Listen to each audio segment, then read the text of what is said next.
सुप्रभात निशिदिनी. निरूपण क्रमांक 12. स्वस्थानी सुखरूप असा. स्वस्थानी सुखरूप असा. होतं काय की वेगवेगळ्या पद्धतीने निरूपण दिलं जातं. आत्मोपनिषद मधली काव्य वाचली जातात आणि काही जणांना असंही वाटतं की हा नारायण बघायला गेलं तर द्वैतातच आहे, त्याला सगुण साकारातच आनंद मिळतो आणि निर्गुण निराकार वृक्ष आहे, त्याला मान्य आहे. परंतु एखाद्या निरूपणाचा चुकीचा अर्थ लावून अशी समजूत करून कृपया घेऊ नका. कारण स्वस्थ आणि सुखरूप प्रत्येक जण तेव्हाच असतो जेव्हा खऱ्या अर्थाने त्याला निर्गुण निराकाराचं ज्ञान होतं. सगुण साकारामध्ये भाववैविध्यता आहे, वेगवेगळे आकार आहेत, रंग आहेत, परंतु सर्व रंग आकार भाव विविध असले तरी ते तात्पुरते असतात. त्यामुळे सगुण साकारात टिकाऊ आनंद नसतो.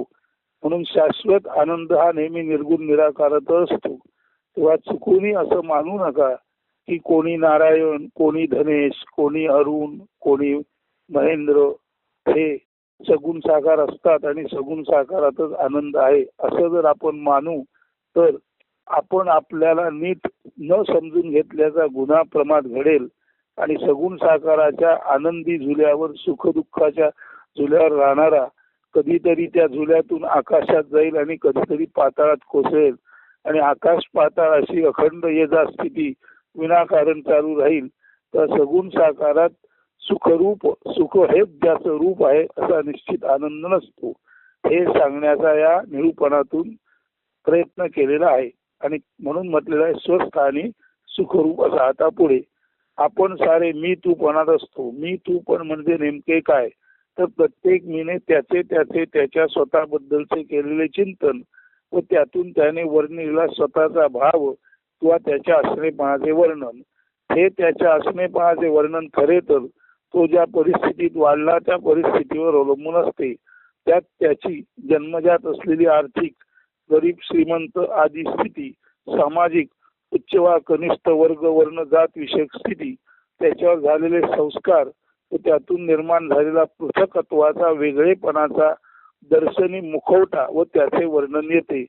त्याखेरीज तो उंच वा ठेंगू, काळा वा गोरा, त्याचे एकंदरीने दिसणे, स्वरूप कुरूप याचेही स्पष्ट दिग्दर्शन मी मधून होते. त्या प्रत्येक मीच्या वेगळेपणालाच खरे तर सगुण साकार म्हणतात. त्या प्रत्येक मीच्या वेगळेपणालाच खरे तर सगुण साकार म्हणतात. आता पुढे आपण जर खऱ्या अर्थाने आध्यात्मिक जाण असणारे असू तर थोडे हटके, गर्दीपासून दूर, अगदी एकटेपणी एकांतात कधी ना कधी संधी मिळताच आपण रोजच दिवसाचा काही काळ निश्चित घालवणारे असणार हे निश्चित. अशा एकांतात केवळ आणि केवळ असणेच जाणवते. तसेच आपल्या आजूबाजूच्या आकाशापासून पृथ्वीपर्यंतच्या वृक्षवल्ली, पशुपक्षी इत्यादी साऱ्यांचेच वेगळेपणही असणे म्हणूनच आपल्याला जाणवते. जरी वेगवेगळे पण दिसत असले तरी त्याच्या पाठची असणेपणाची जाणीव एकच असते. हाच एकांताचा विशेष आहे. एकांतात केवळ जाणवणारे असणेपण किंवा असणेपणाची केवळ जाणीव हीच एकमेव असणेपणाची जाणीव म्हणजेच सत्याची जाणीव. ज्या अर्थी ही जाणीव आहे त्या अर्थी जाणीवेचे मूळ द्रव्य म्हणजे जाणीवरूपी ज्ञान किंवा चिद्रूप सत्ता किंवा उघड उघड वळणातील चैतन्य आहे हेही लक्षात येते. आता असणे पण सत्य चैतन्य, आता असणे पण सत्य चैतन्य म्हणूनच जाणवते.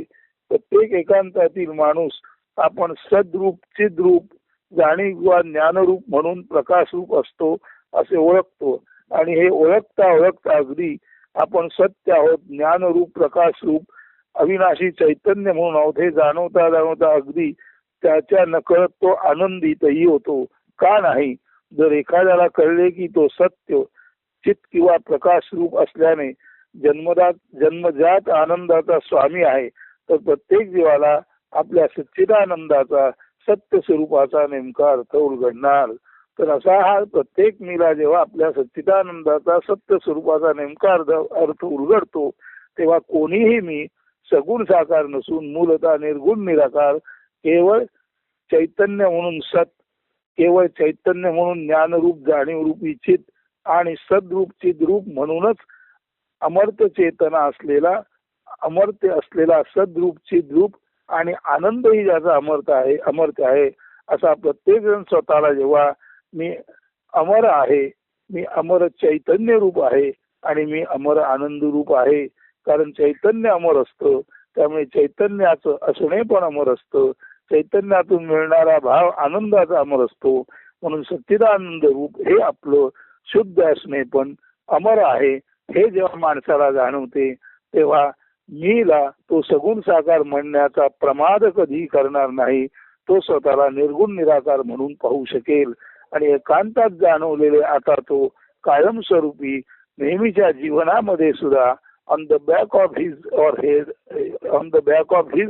हर हेड म्हणजे आपल्या आतमध्ये आपण निर्गुण निराकार सच्चिदानंद रूप आहोत ही पक्की जाणीव घेऊन जेव्हा माणूस जीवनात वावरतो तेव्हा त्याला आजूबाजूचं सर्व जीवन निव्वळ प्रकाश रूप सत्य रूप आनंद रूप अशा अर्थी अखंड दिसतं आणि हे मीच निर्गुण निराकार पण ओळखणं म्हणजे सर्व मुळाचं निर्गुण निराकार पण ओळखणं आहे. आता पुढे चैतन्य अविनाशी असल्यानेच बहुश्याम या सहज संकल्पाने एकमेव चैतन्यच आपले एक असणे एकांत न सोडतात भूत झाले आहे. आता चैतन्य आहे त्यार्थी ते प्रवाही आहे, ते प्रवाही आहे त्यार्थी पुढे पुढे जाते, पुढे पुढे जाते त्यार्थी काही ना काही कार्य करते, म्हणून चैतन्य निसर्गताच पुढे पुढे जाणारे असल्याने ते चैतन्य निसर्गता पुढे पुढे जाता जाता अनेक दृश्य रूप अनेक जीव रूप घेते आणि हेच चैतन्य सहज संकल्पाने म्हणजे बाय नेचर हे चैतन्य सहज पुढे जाणारे असते आणि बाय नेचर हे चैतन्य सहज विविध आकार धारण करणारे असते, म्हणून निसर्गतात चैतन्य एक अहम बहुश्याम एक असून सुद्धा बहुत होणारे मात्र आपले एक पण आपले सच्चिदानंद स्वरूप कधी न टाकणारे असे असते, म्हणून एकोहम बहुश्याम हा चैतन्याचा मूळ स्वभाव आहे आणि हा चैतन्याचा सच्चित आनंद रूप हा जो मूळ स्वभाव आहे तो स्वभाव केवळ चैतन्य बहुश्याम झाल्याने केवळ चैतन्य विविध रूपात दिसल्याने कधी नष्ट होत नाही. रूपे गेली तरी सुद्धा सर्व रूपाच्या आत केवळ सच्चित आनंद रूप हे चैतन्याचे मूळ असणे पण असते. एकदा का हे नीट समजले की चैतन्य अविनाशी असल्याने बहुश्याम या सर्व संकल्पाने एकमेव चैतन्यच एक असणे आपले एक असणे टाकत नाही, ते आपला एकांत न सोडताच भूत झाले आहे, ते आपलं एकटेपण न सोडताच भूत झाले आहे. एकच पवित्रतम विशुद्ध चैतन्य, एकच पवित्रतम विशुद्ध चैतन्य म्हणजे शिव बहुविध म्हणजे जीव रूपे नटले आहे. सत्यत्वाने एकमेव चैतन्यच एकत्व न सोडता बहुविध होऊन आनंदाचा आस्वाद घेत आहे. चैतन्याचा मूळ स्वभाव नष्ट न होणे म्हणजे सत्यत्व किंवा अमृतत्व, म्हणजे जे चैतन्य सत्य आहे ते अमृतत्व अशा अर्थी अविनाशी आहे. म्हणून चैतन्याचा मूळ स्वभाव नष्ट न होणे म्हणजे सत्यत्व अमृतत्व किंवा चिरंतन असणे आणि व्यापक होणे. म्हणजे चैतन्याचा मूळ स्वभाव अमृतत्व म्हणजे कधी नष्ट न होणे, चैतन्य अमृतत्व म्हणून कधी नष्ट न होणारे म्हणून कायम सत्य आहे. ते चैतन्य असल्यामुळे ते पुढे पुढे जाते व्यापक होते, म्हणून बहुविध हाही त्याचा सत्य स्वभाव आहे. आणि एकच चैतन्य आपला मूळ भाव एकत्व न टाकता अमृतत्व न सोडता बहुविध झाले तरी सुद्धा एकत्व न टाकल्याने त्यातून अखंड एकानंद निर्माण होतो. म्हणून सच्चित आनंद हा एकाचाच म्हणजे मूळ सच्चित आनंद रूप चैतन्याचाच हा भाव आहे. म्हणून सच्चित आनंद हाच तो स्वभाव आहे जो प्रत्येकाचा भाव आहे. म्हणून सच्चिदानंद स्वरूपी शिवोहम शिवोहम हे सच्चित आनंद रूप असलेला मी शिव म्हणजे अखंड सत्य अखंड चिरंतन वहनात असलेला चिद रूप आणि अखंड सच्चित असल्यामुळेच स्वाभाविक आनंद रूप मी शिव आहे. ही ज्याची जाणीव एकांतात स्पष्ट झाली त्याला ती जाणीव जीवनात घेऊन सुद्धा कायम सार्थकतेने सच्चिदानंद स्वरूपी शिवोहम शिवोहम म्हणून जगता येते. नंतर गर्दीतही, या गारद्यांच्या गर्दीतही ज्याला आपल्यातील सत्यनारायण कळला, ज्याला आपले अखंड सच्चित आनंद रूप म्हणजे खरे निर्गुण निराकार रूप कळले, असा जो असतो तो गारद्यांच्या गर्दीत गेला तरी सुद्धा तो सच्चित आनंद रूप आपलं सोडत नाही. आणि गारद्यांच्या गर्दीत सत्य म्हणजेच नारायण आणि नारायण म्हणजे सत्य, अशा सत्यनारायणाला गारद्यांची गर्दी सुद्धा कधीही मारू शकत नाही. आपण सत्यत्वाने नारायण शंकर ज्ञानेश अरुण सूतर अखंड सच्चिदानंद असणे हेच आपले अत्यंत मनोहारी गुण आकार व भावा पलीकडचे निव्वळ असणे किंवा कैवल्य रूप आहे ध्यानात जरूर येईल. खंडिततेत ना सच्चित आनंदाचा पूर्ण व कायमस्वरूपी उपभोग घेता येत, ना कोणी कायमस्वरूपी सुखरूप म्हणजे सुख हेच ज्याचे रूप आहे असं असू शकत. म्हणून सज्जन श्रोते हो, अखंड असा आनंदी असा. आता पुढे वेगवेगळे राहून पापरूपी खंडात द्वैत भावात आणि द्वैत भेदात राहू नका आणि सुखदुःखाच्या झुल्यावर वर खाली होत आकाशात गेल्याचा आणि पाताळात कोसळल्याचा निरर्थक अस्वस्थतेचा पापरूप भोग घेऊ नका. म्हणून परत एकदा निक्षून सांगतो की नाही कोणीही ज्ञानी सगुण साकारात निरतिशय सच्चित आनंदी असू शकत. एकांतात प्राप्त होणाऱ्या निर्गुण निराकाराच्या सच्चिदानंद अखंडाच्या भावाला स्वभाव म्हणतात. स्वभाव म्हणजेच आत्मभाव, आत्मीयता व सर्व व्याप्त प्रेम. वेगवेगळे स्वभाव म्हणजे ज्ञानाला वेगवेगळे मानणे व हे तर केवळ अज्ञान. प्रत्येक मीचा स्वभाव वेगळा असतो असं म्हणणं म्हणजे खरे तर अखंडामध्ये पापरूपी खंड कल्पिणं, ज्ञानाला वेगवेगळेपण देणं आणि अखंड ज्ञानस्थिती खंडित करणं. अशा अर्थी प्रत्येकाला वेगवेगळा स्वभाव असतो म्हणणे हे ज्ञानी माणसाचे म्हणणे असू शकत नाही. ज्याला अजून ज्ञान झाले नाही त्याचेच हे म्हणणे असू शकते. म्हणूनच दैवी आत्मसंसाराला जाणा आणि या दैवी आत्मसंसारातील आपली विश्वस्ताची भूमिका ही निर्गुण निराकार सच्चिदानंद आत्म्याची खून म्हणूनच आपल्या जागी आहे ती नीट समजून घ्या, ओळखा. मीचा खरा अर्थ स्व आत्मा म्हणून निर्गुण निराकार निर्द्वंद्व अखंड सच्चित प्रेमानंद हे जाणून स्वस्थानी कायम सुखरूप असा. मीचा खरा अर्थ स्व आहे आणि स्व हा सच्चिदानंद रूप अखंड चेतना आहे. त्या कारणाने स्व कधीही नष्ट होत नाही. मी नावाचं घेतलेलं घोंगड गळून पडतं. म्हणून मीचा खरा खुरा अर्थ स्व आहे. म्हणून मीचे स्वभाव अनेक असतात म्हणू नका. स्व हाच अनेक म्हणून मी मध्ये दिसतो असं समजा. मीचे प्रत्येक मीचा स्वभाव वेगळा असतो असं म्हणू नका. तर अखंड जो स्व आहे तो वेगवेगळ्या रूपात दिसतो असं म्हणा. अखंड स्व वेगवेगळ्या रूपात दिसला म्हणून आत्म्याला विभिन्न समजणे हे चूक आहे. जे जसं आहे ते जसं आपल्याला पाहता येत नाही आणि दुर्दैवाने आपण म्हणतो दिसते तसे नसते. खरा तर स्वच वेगवेगळा झालेला आहे आणि स्व वेगवेगळा होताना स्वच अहम म्हणून मी म्हणून स्वतःला अहमन्यत्व प्राप्त करून घेतो. स्व जेव्हा मी म्हणून येतो आणि स्व मी म्हणून आल्यानंतर त्या जीवाला जेव्हा आपण स्व आहोत याची जाणीव होत नाही तेव्हा स्व ज्या जीवामध्ये येतो तो जीव अज्ञानी असेल तर तो स्वतःला स्व न समजता मी मी मी मी मी मी म्हणून अहमन्यतेने सतत फुंदत असतो. आणि हा मी नष्ट तेव्हाच होतो जेव्हा एकांतात प्रत्येक मी हा स्व आहे.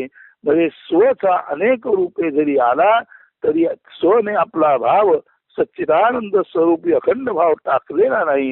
हे जेव्हा प्रत्येक माणसाच्या ध्यानात येते तेव्हाच निश्चित समजते की नारायण पाटणकर असो, धनेश जुकर असो, महेंद्र सावंत असो, अरुण वाघमारे असो, या सर्वांना जरी सगुण साकाराबद्दल अप्रियता असण्याचे कारण नसले तरी खरं प्रेम निर्गुण निराकार आपल्या सच्चित आनंद स्वभावाचाच असलं पाहिजे. म्हणून सज्जनो, सच्चिदानंद रूप निर्गुण निराकार रूप हेच खऱ्या अर्थाने सुखनिधान आहे. हे या दैवी संसारातील मुख्य खूण म्हणून तुम्ही समजून घ्या. आणि या दैवी संसाराला शाबूत ठेवताना विश्वस्त म्हणून सुद्धा आपली भूमिका सच्चिदानंद कायम स्वरूपी नीट समजला जाईल इतरांना उलगडून दाखवला जाईल आणि या जगाला भेदाभेदातून बाहेर आणण्याचा प्रयत्न केला जाईल. हेच या दैवी संसारातील विश्वस्ताचे खरेखुरे काम आहे.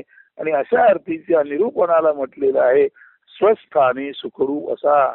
म्हणून आत्मा म्हणून आपण जिथे आहात तिथेच पूर्ण सुखी आहात.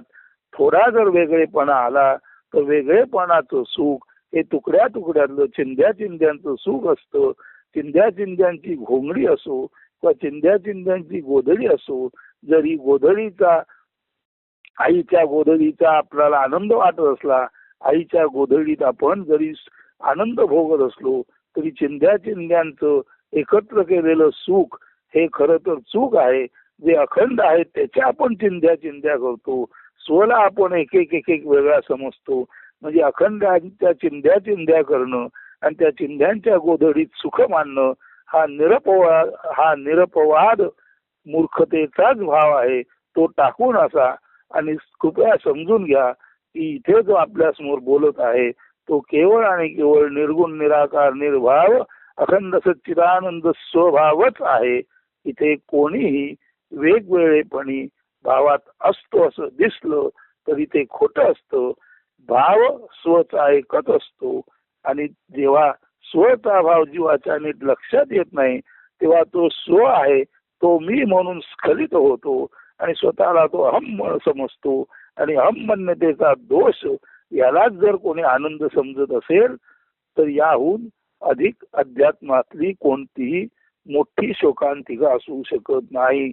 म्हणून दैवी संसारातील विश्वस्त म्हणून आपण सर्वांनी स्वस्थानी सुखरूप असा अखंड निर्गुण निराकार भावात सच्चिदानंद स्वरूपी आपण आत्मा आणि केवळ अविनाशी आत्माच आहोत हे जाणून असा.